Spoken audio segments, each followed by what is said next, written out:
I have RAZER Phone, and let me show you how to enable and use the battery saver mode on the following device. So at the very beginning, if you would like to quickly have access to a power saving mode, let's use the upper bar twice. Let's open the battery icon right here. Here you've got the battery usage information, and here you can choose battery saver. So you can enable or disable this battery saver right here. Alright, let's tap done, and let me also show you how to find the power saving, the battery saver settings in the following RAZER Phone. So let's open the settings. Let's choose the battery right here. It should be located under device tab right here. Here you can refresh our stats right here, or you can choose more key and choose battery optimization.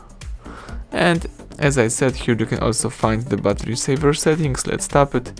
And to help improve the battery life, battery saver reduces your device performance and limits vibrations, location services, and most background data. So you can enable this mode right here, or you can turn on automatically the battery saver, for example, when you have the 15% of your battery.